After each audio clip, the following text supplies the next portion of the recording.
and I wondered if you might introduce yourself, please, sir, and we'll take it from there. Good. Yes. Thank you for having me. Good morning. My name is, as you said, Yair Lapid. I'm the former finance minister, foreign minister, and prime minister of Israel. I currently serve as the leader of the opposition and chairperson of Yesh Atid, Israel's second largest party. I say a word about that last role that has to do with the conversation we're going to have. As fellow politicians, I think you'll understand. I'm a vocal opponent of the current Israeli government. Prime Minister Netanyahu is a bitter political rival. We loudly disagree on almost everything, but on this operation, to dismantle Iran's nuclear program and eliminate the ballistic missile threat, we fully agreed. I saw the intelligence. We were facing an existential threat. I supported the goals of the operation. We stood together as a country, as a leadership, as a people. And I welcome today's ceasefire. Now it must be translated into an effective agreement, one that creates a long-term solution. Iran must not be allowed to obtain a nuclear weapon. Iran must not be allowed to build an arsenal of ballistic missiles that is larger than Russia's.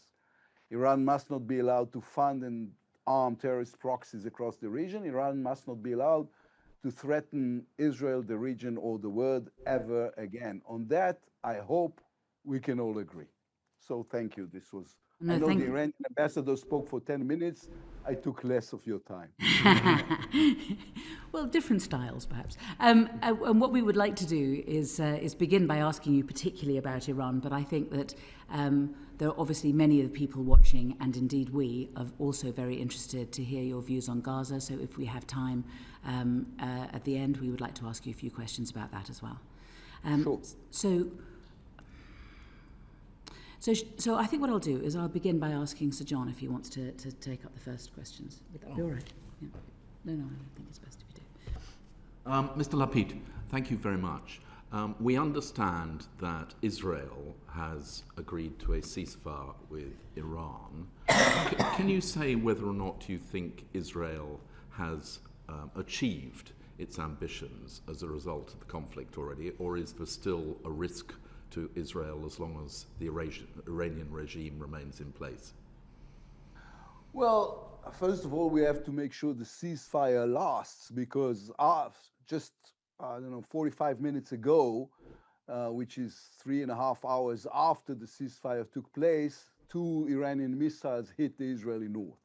So we have to figure out whether it's just a breach or a bleach, or is it something they're going to do, and then we cannot stand for it. Basically, the answer to your question is no, because this is a ceasefire, it's not an agreement.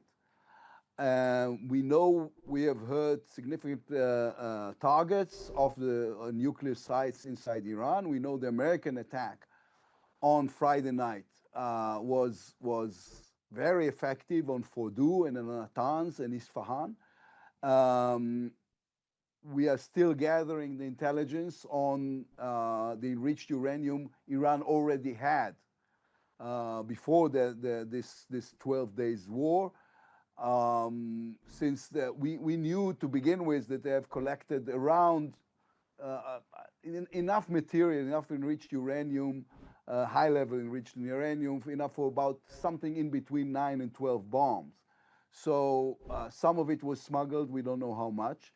And of course, we hit the ballistic missile program. They were going into manufacturing abilities that would have allowed them to have more ballistic missiles than Russia in less than 2 years. So we have hit all this, and it's a good thing, and the world is a safer place than it was 12 days ago, but still, we have to keep an eye on the intelligence. And the next thing that needs to happen is to have a very solid agreement. And in this, of course, the UK is going to play a role. There were reports prior to the American strike of nuclear material being moved out from those sites. Are you concerned that Iran may still have nuclear material and be in a position to continue its program despite the strikes that have taken place? Yes. Again, we're still assessing, but basically,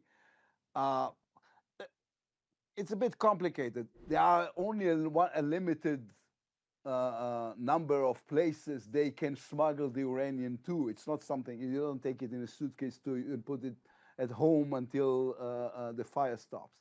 So since we hit all the major facilities, we think at least the majority of it might be gone, but not everything.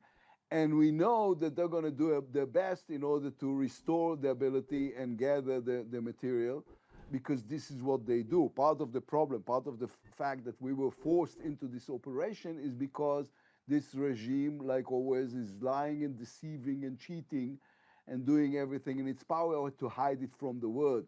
And again, this is why in any future agreement, the level of supervision is going to be critical. Thank you, Mr. Lapid.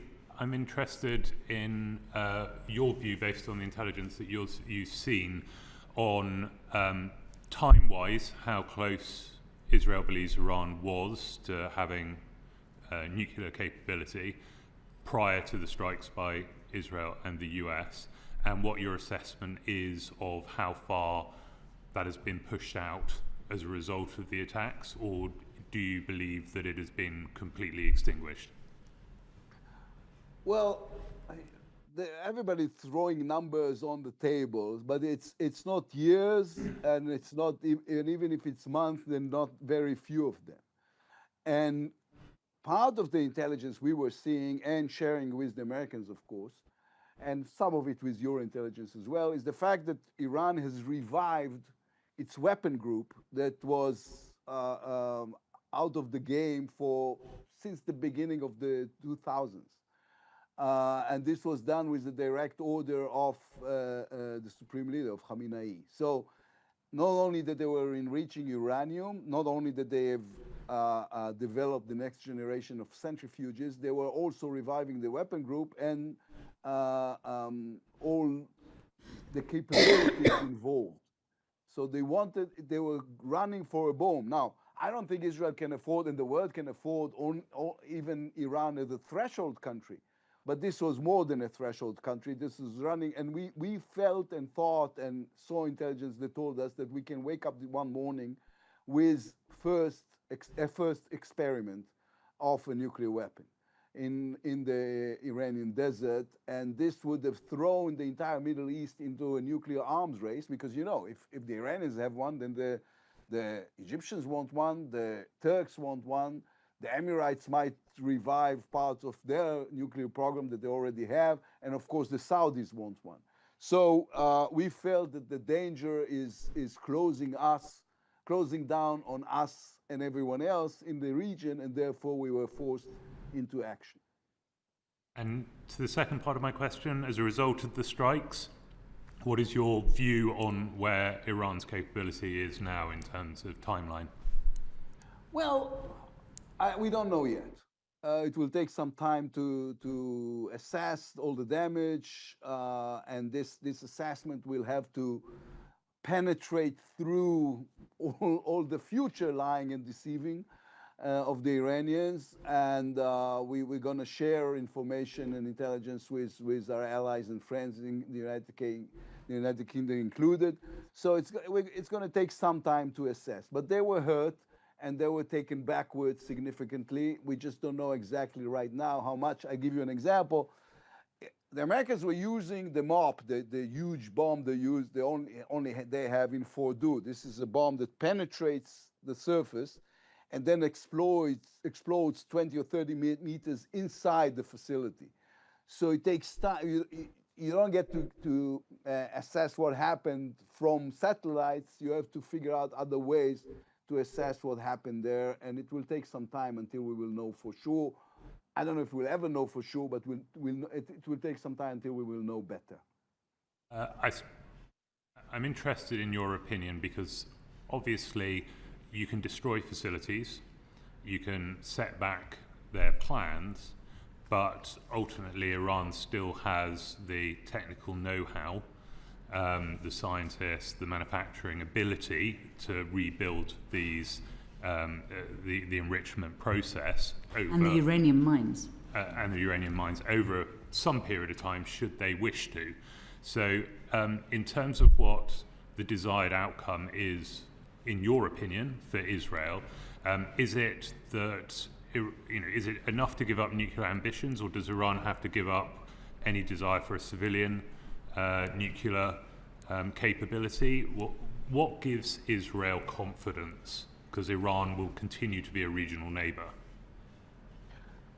Yeah, well, I would go, there are 5 basic terms that needs to be answered in any future agreement. I'm not against all agreements. I mean, we always said a good agreement is the best thing, a bad agreement is the worst thing, and what has happened now is the in-between, or the sanctions were the in-between. So there are 5 basic terms that needs to be answered in any future agreement. The first is no enrichment inside Iran, which is the gold standard of the Middle East that was set when the Emirates wanted to have their own nuclear plant. No centrifuges, they all have to be dismantled. No enriched uranium, all enriched uranium inside that they already have has to be taken somewhere else, as deposited somewhere else. No ballistic missiles program, and of course, unlimited supervision. If you have those 5 terms, that makes sense, and to some extent, the majority of those were already answered in the JCPOA, in the former agreement that the UK was part of as an E3 country, just performed better and in a more strict way. Then you have an agreement that we can trust, and there will be no future necessary Israeli operations or American operations or joint operations. Nobody wanted it. Nobody wanted to fight. Listen, this is sometimes the absurdity of this is hitting me. We have no border with Iran. We have no historical conflict with Iran. The Iranians are sympathetically mentioned in the Bible as our friends. So historically, and in the Middle East, there are only 4 real historic nations that were not a Sykes-Picot, Western geographers drawing a map, which is Israel, Iran, Turkey, and Egypt. So there's no reason for this ongoing dispute. And alas, this regime has decided that all he wants is to develop a nuclear program in order to have a bomb, in order to throw it on Israel. So we had to act. Thank you. You mentioned the JCPOA, Mr. Lapid. Thank you for saying that. Of course, in 2018, when the last Trump administration pulled out of that agreement, it was understood that was because of Israeli pressure. I wondered, did you think that was the right decision at that time? And do you agree that we do now need a negotiated situation close to the JCPOA again now, in order to make sure that Iran isn't able to covertly develop this capability again? Well, in my opening, it wasn't even an opening remark, it was an opening remark. I said that I disagree with Prime Minister Netanyahu in most things. One of them was the way they acted opposite the JCPOA. Getting rid of the JCPOA without a clear plan of what do we want to have instead of this was wrong. And by the way, without getting our European friends, this was, back in history, I don't know if you remember this, but England used to be part of Europe. But basically, doing this without our European friends was a mistake. It should have been a coordinated effort and not one-sided. So I think the JCPOA had its flaws. I used to discuss this with our American friends in length, but it was but making it disappear without a coherent plan of what should come instead of this, just saying we're going to have full sanctions, but the full sanctions does not include our European friends, so it's not full sanctions, wasn't the right way to go about it. So what we do need is an agreement that is better than the JCPOA, stricter, better supervision, tougher terms. Thank you, very, very helpful. Another criticism that has been made in the international community is around international law, the initial strikes made by Israel in this round of conflict. Many people have said that, and we've spoken, Iran may have been months or years away from developing a nuclear bomb, so that there is no clear international legal precedent for the attacks. What is your position on that, and do you think it's damaging for Israel to be seen again after so many occasions to be breaching international law? Well, what's the committee's position on an atomic bomb exploding in Israel in terms of the international This would, of course, be a disaster.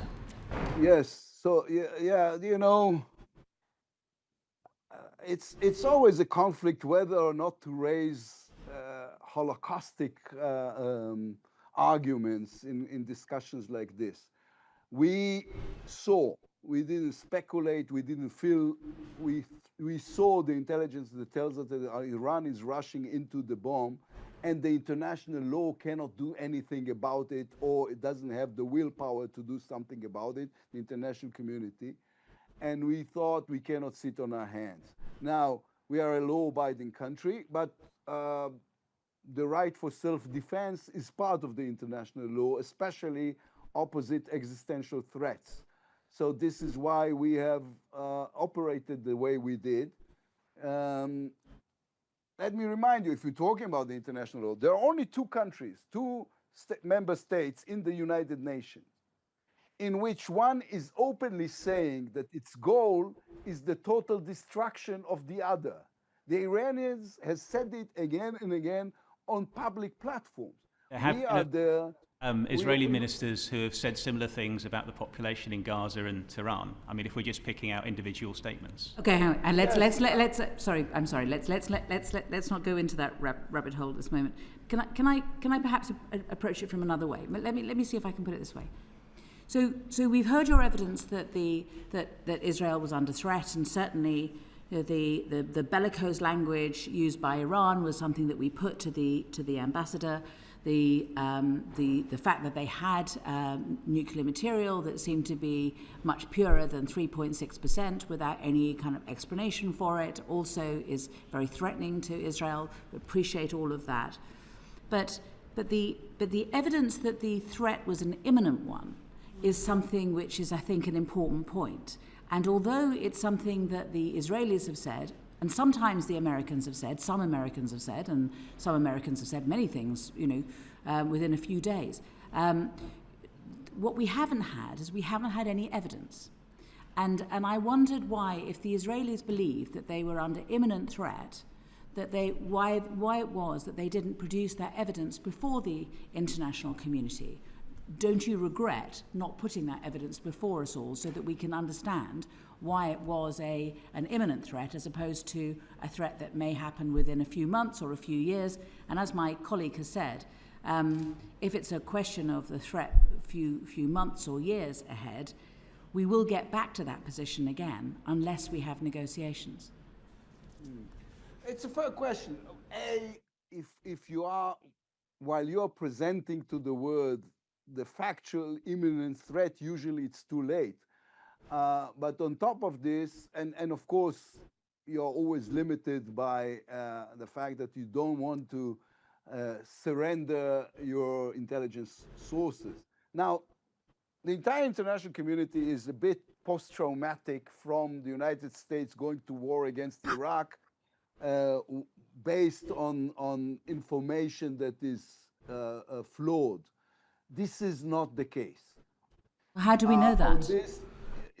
What? So sorry. How do we know that you're not going to war on the basis of flawed evidence? We haven't seen anything at all, flawed or not. You saw you saw Fordow, you saw Natanz, you saw Isfahan, we've shown the Americans, of course, large with the cooperation or sharing of information was quite extensive, and I'm going back to the beginning of our conversation. I am no fan of Israel's government, and I'm going to have, I don't know if easy time discussing with you about Gaza, but easier time than the government because I completely disagree with what they're doing there. We will get on to that. On this one, at one point or another, you will have to decide who you trust. So I'm telling you, if you want to know who you trust, Israel or Iran, on this, you should trust Israel. Let me see if I can approach it this way. Because we talk about trust, and obviously I think we seem to all be agreeing that in order for there to be a long-lasting peace in the Middle East, we need to have a negotiated settlement. It needs to be negotiated, there needs to be a clear agreement with the Iranians, what they can do and what they can't do, and it needs to make sure that it's enforced and enforced clearly. And exactly what comes out of the negotiations is obviously subject to negotiation. But in order for there to be trust, in order for there to be a proper negotiation, there needs to be trust on both sides. And the Iranian ambassador, and I think I should put this to you, essentially said, we agreed to JCPOA, and the Americans walked away from it, egged on by the Israelis, he believes. And then we are in a second lot of negotiations, and in the middle of those negotiations, the Israelis start bombing us when we're going into those negotiations in good faith. And then, I mean, he wasn't here to say this, but I imagine he would now say, and then the Americans say nothing's going to happen for 2 weeks, and within a few days, the Americans are bombing us. So in those circumstances, one could understand that there would be quite a lot of work needed to be done to get the Iranians to be able to trust the Americans and the Israelis if there are to be negotiations. Do you accept that? I have a problem with the premise, if I may. The Iranians are lying, and the Iranians are doing this using a language and a vocabulary that the Western world is fond of.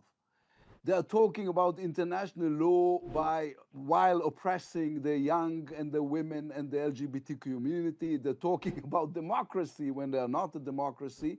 They're talking about the two sides of this equation, while there are no two sides of an equation. This is a regime we have no problem with that says they want to kill all the Jews because they're Jews, because this is the deep, radical version, twisted version of Islam. I don't think this is Islam. I mean, Islam is something different, but they have twisted Islam into this radical version.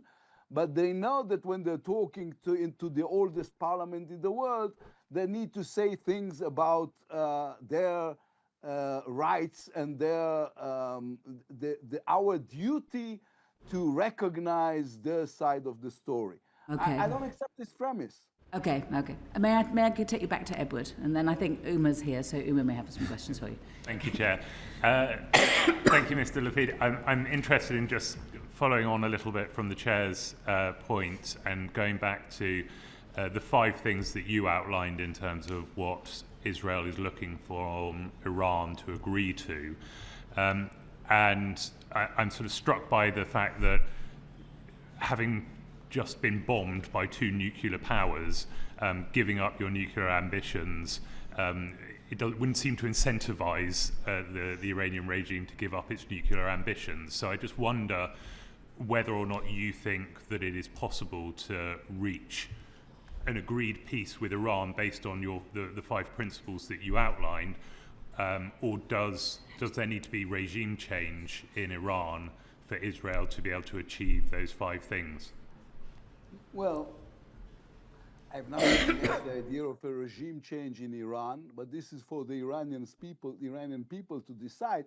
And I think they are taking into consideration in these past 12 days the fact that they've just realized that billions and billions of dollars were taken from the schools, hospitals, roads, and housing into a nuclear program that disappeared within a week and a half. This is not, so this is for the Iranian people, a calculation for the Iranian people to make. In terms of the agreement, yes, I think they're going to be forced into this agreement. And I think if we were still trying to play nice and discuss with them what is it they are willing to give, opposite what we are willing to give, what is it that they are willing to do, opposite what kind of pressure the Americans are willing to force, this would have gone nowhere forever as it did before. This is a regime that needs to understand the consequences when they decline the necessary supervision or the necessary terms of a future agreement. Otherwise, they will never do it. I don't want to say things like, you know, they understand only the language of power, because things are always more complicated than this, but we're not far from it. Thank you. Abdeslam. Thank you, Mr. Lapid. I'd like to refer you back to an interview that you gave last year, where you said Netanyahu is not working for the country. The only thing he cares about is staying in power. He's for himself. He's lost his soul. Is the endless sort of fight for wars and constant wanting to keep the extended war in Gaza continuous? Is this just an existential fight for survival for Netanyahu? Well, this is, I feel a bit uncomfortable to discuss this with a foreign, even if friendly parliament.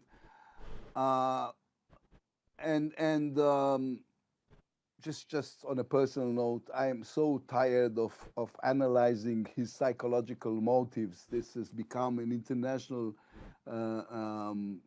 game, like they do with President Trump. Basically, when something is doing is the right thing to do, as he did in Iran, then it's the right thing to do. When something is wrong, like in Gaza, then it's the wrong thing to do. And I can give you an endless list of reasons why is it that I think he's the wrong person to lead the country. But I think you'll understand if I rather do it in Hebrew to the Israeli voters. Just in relation to the current conflict in Gaza, what do you think should happen to bring the war to an end? Are we there yet? I think we're probably there yet. I think we only have 15 minutes, so we've done half an hour in Iran, so let's go on to Gaza. Okay. Number one, as I said numerous times, including twice this morning, what we need to do is go to an agreement in Gaza, end the war, and bring back the hostages, because this is going nowhere. That raises the question, what needs to be done in Gaza? The plan I presented to the American administrations, I've discussed this with your foreign minister and others, is I think what needs to be done is to let the Egyptians run Gaza for the next 15 years. I will explain. Because this is not an instinctive solution, and it is not a flawless solution. It is just the best solution out of many bad ideas. Right now, the problem we have is we have no one to give Gaza to. Everybody understands why is it that Israel is saying Hamas cannot stay. The Palestinian Authority is too weak and incompetent. We thought in the beginning that some sort of a coalition of Arab countries, Sunni, moderate Muslim countries, like the Saudis, the Emirates, and others, will be the right coalition to run Gaza. But right now, it doesn't seem possible, opposite other things that are going on in the region that I'm not sure we're going to have time to discuss. Egypt has run Gaza for 19 years, between 48 and 67. They know how to fight terror. They know how to fight Muslim Brotherhood, or again, it's a radical, twisted version of Islam. It's not Islam. They know how to cooperate with us. We have fought together against ISIS, and they can function as guardians for the Palestinian people. I'm not saying we're giving Gaza to the Egyptians to become Egyptian. But what I'm saying is they can have a symbolic branch of the Palestinian Authority, into the civic side of this, but basically the only body around us that can run Gaza is Egypt. And this should answer another problem we are preoccupied with, is the fact that Egypt is in trouble after, I don't know, 5 years of COVID, then war. Egypt's two main sources of income, which is the Suez Canal and the tourism, are hurt significantly. The external debt is about $155 billion. They are growing 1.7% a year, and therefore they cannot feed the mouses that are born there every year. So we think this can be arranged in a way that the international community will help the Egyptians with their internal problems, while Egypt is helping the international community and the Palestinians by taking Gaza to be managed for a limited period of time. This is the solution I've offered. I'm still discussing this with others. Now, ridiculously enough, I've discussed it with the Americans, with the European Union, with you a little bit, even with the Egyptians. The only body I didn't discuss it with is our own beloved government, for reasons of mutual dislike. And under what conditions would Palestinians themselves be, in your view, able to run Gaza or the West Bank? When you just have to clarify, from when you're saying Palestinians, which Palestinians? Because there's the Palestinian Authority, there's Hamas, there's Islamic Jihad, there's so many bodies who are calling themselves the real representatives of the Palestinians. Okay, let me rephrase the question. Under what conditions would you see the recognition of a Palestinian state where the Palestinian Authority would be the ruling body? Under what conditions would you see this? Well, you know, it's tragic. When I was Prime Minister, I gave a speech in the United Nations General Assembly, which is the biggest stage on earth, and against the advice of every person in his right mind, I've declared the fact that I am a supporter of the two-state solution. But tragically, this is has been postponed significantly after October 7th, because fear has become a factor of any way we're looking at it, making sure, I mean, in order to discuss the two-state solution, the Palestinians have to prove to us now that this doesn't become another failing terror state that will be the base of the next attack against the Israeli people, against the innocent, the women and children that were attacked on October 7th. So fear, suspicion, and human tragedy, unfortunately, I think, has pushed back the idea of the two-state solution. We need not to give hope on the future possibility of peace between our peoples, because this is the right thing. Two major things happened to me in the last year. One is this war, and the other is I have my first granddaughter, and I wish for her that in her future there is peace between those two people, two agonizing, suffering peoples. Thank you, Chair. Very good. Blair. Thank you for your time, Mr. Lapid. I think it's a matter of regret for us that the Israeli government haven't been willing to talk to us, so we thank you for coming before us. Can I go back to something you said a moment ago about it's for the Israeli voters to decide. Unfortunately, I think people in Gaza can't wait that long. You this morning called again for the end to the war in Gaza. You've called for that many times. You've offered Netanyahu political cover for that. You've urged him to distance himself from extremists like Smotrich and Ben Gvir. What needs to change before any election and change of leadership for Netanyahu to answer that call to end things in Gaza, to do a deal, to bring home the hostages and to stop the killing? Well, the reason I've said it again this morning is because I said, well, he didn't want to do it while he was still trying to regain his political power after the tragedy of October 7th, that his name is written all over it. Now that he's on top after a very successful operation in Iran, he might change his, he might understand or relate to the idea that this is the right thing for the country. And you know what? It is also something that will be extremely popular to the people of Israel. So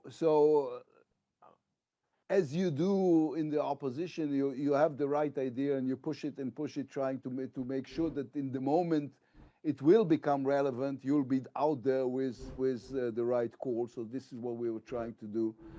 I think we have a better chance today for an agreement in Gaza, which of course has to start with returning our hostages, than we had 12 days ago before the operation in Iran.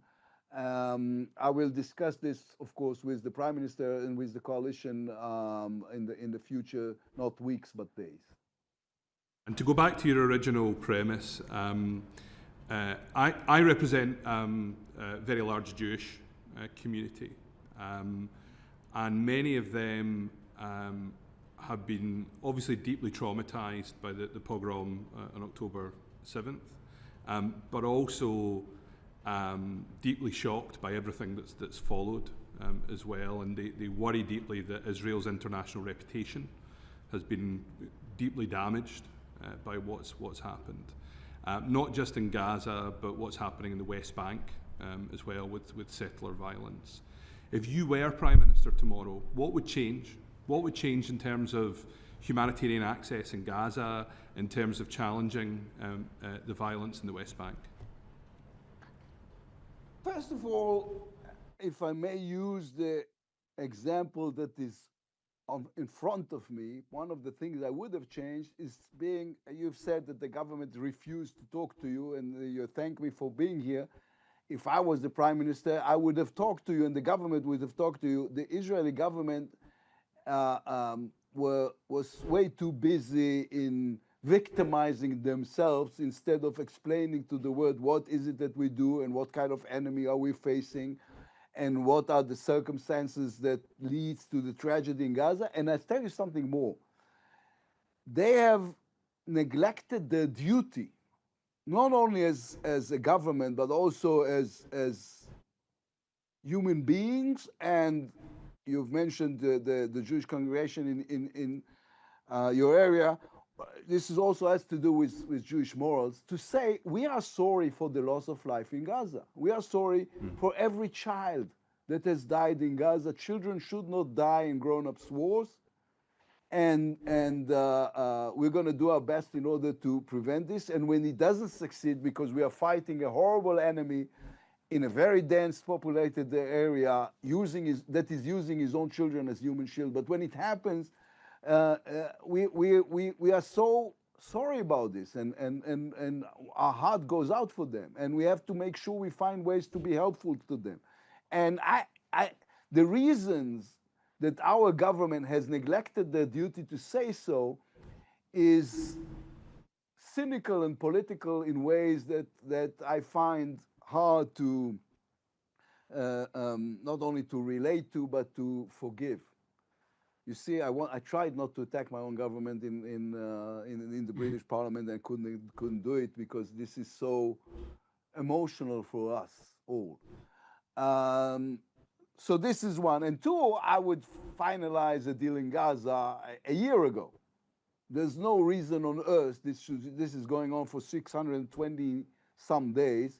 Not to mention the fact that we are an island economy based on high tech, with an army that is based on the model of reserves, and therefore long wars is a very bad idea for Israel, even strategically, not only morally. Emma. Thank you, Chair. Thank you, Mr. Lapid. I don't know if you'll recall, but we had a chance meeting in Hostage Square where we were Yes. visiting earlier this year, and you said that it was good to see that Israelis have friends who are coming there to see the pain and the suffering. And there's a lot of us around this table who've been asking the difficult questions for nearly a year now of how we get to a resolution to this bitter and painful war where there has been a lot of loss on both sides. Yesterday, I met with the wife of a hostage whose body has not yet been returned to her. And she said her son is struggling to process the fact that his father is dead. She's had it confirmed, but she said without a body, without a funeral, how can they move forward? She was pregnant when he was kidnapped, but she's now since given birth.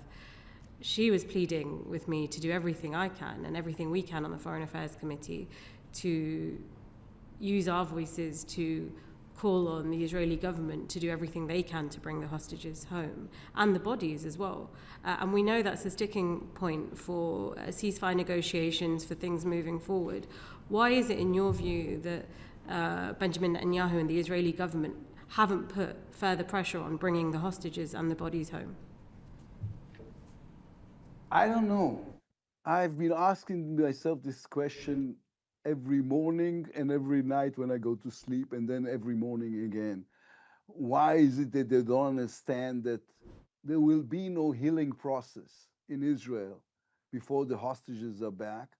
There will be no healing process in the region before then there will be an agreement to end the war in Gaza, and the only thing that will happen is that we will live again October 7th on daily basis. This is, you know, my sister is a professor of psychology, and she works in the hostage headquarters. She, you know, in my family, like in Jewish families, they send the bright ones to study and the stupid ones to work. So I went to work and she went to study, and she's telling me we don't even scratch the psychological effect on the people of Israel of the fact that our children are still there and the war is still going on.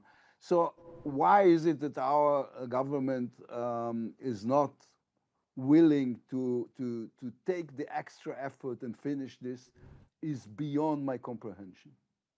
Thank you. The view is really clear from when we were there, even though for a short time.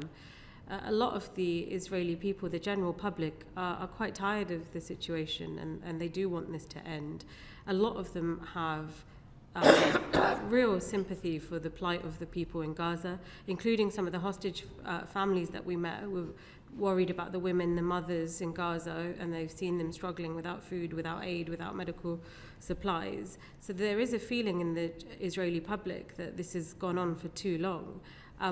But the members of the Knesset that we met when we were there were unwilling to even see that point of view, and they were solidified in their mindset. How is the Israeli leadership, the politicians of the day, going to meet where their public are? Because there's no point with the general public protesting or speaking up if those in power aren't shifting anything. How do they get to a different point in this stage? Well, you since you missed your bus, you missed the part when I was saying. Didn't miss her bus. Her bus was slow. The train. So the thing is, so you missed the part that I said I'm not going to defend the government. And again, it's beyond my comprehension. Why is it they do not understand? And you know what? Why is it when talking to lawmakers from other countries, they don't show sympathy? Why is it that they don't feel it? This is the worst interpretation of Jewish morality. This is the worst interpretation of what is your duty as leadership. And I'm not going to spend my time or yours defending something I deeply believe is hazardous to the soul of my country. This is not what this country is all about. I mean, this is not why my father came here from the Holocaust to build a nation, and this is not why people fight wars, not to become a heartless country.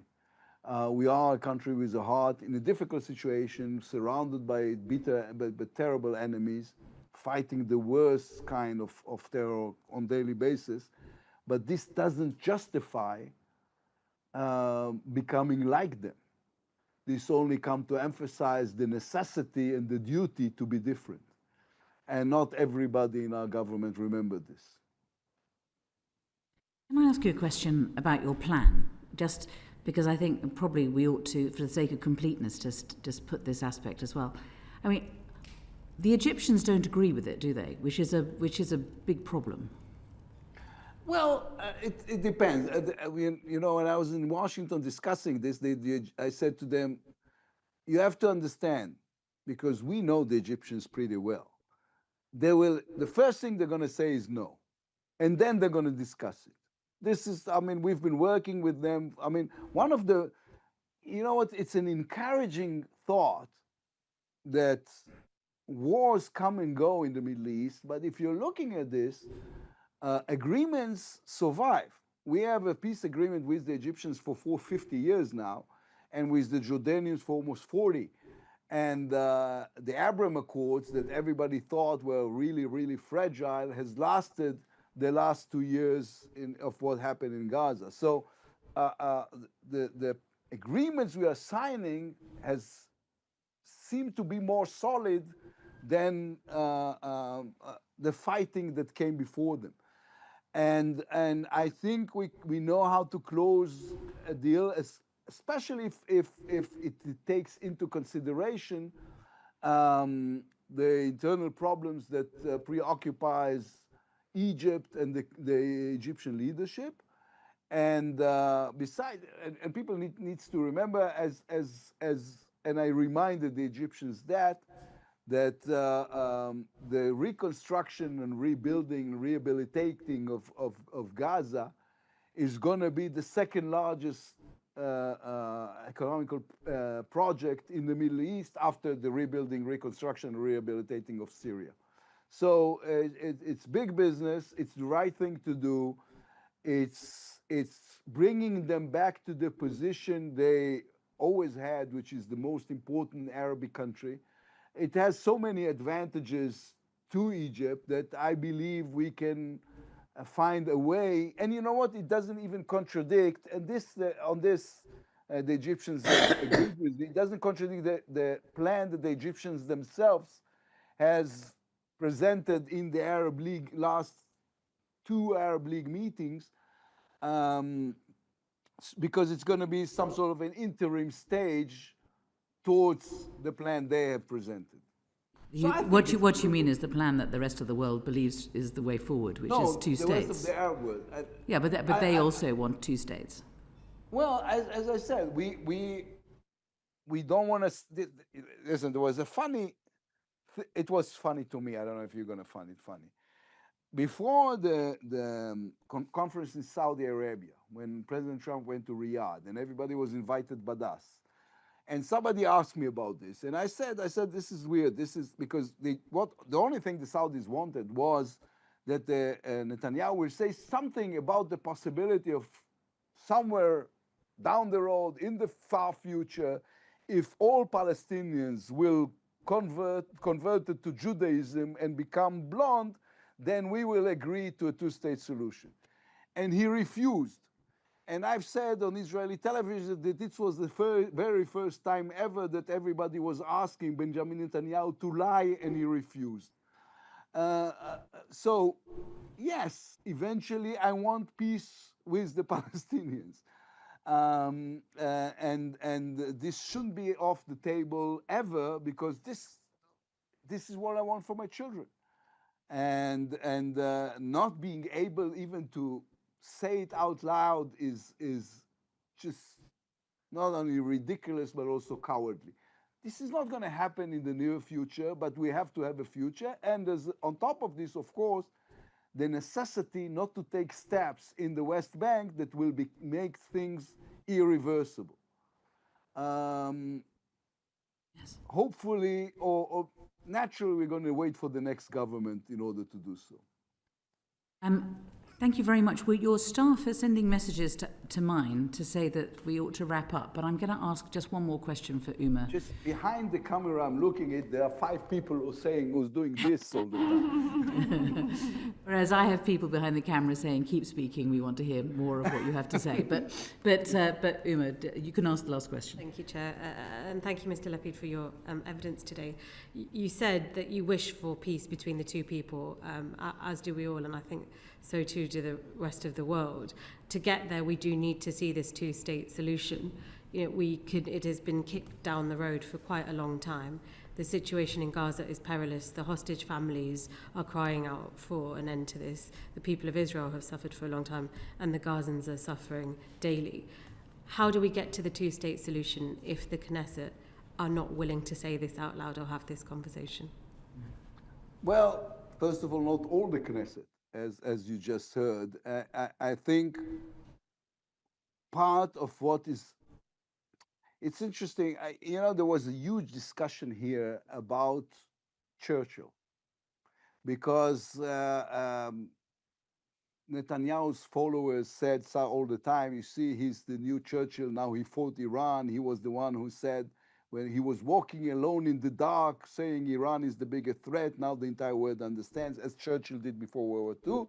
And then some of us said, after the war, Churchill has lost the war, the election. And you know why? Because Attlee, he was very less impressive, had a plan for the future of England. We have a good plan for the future of Israel.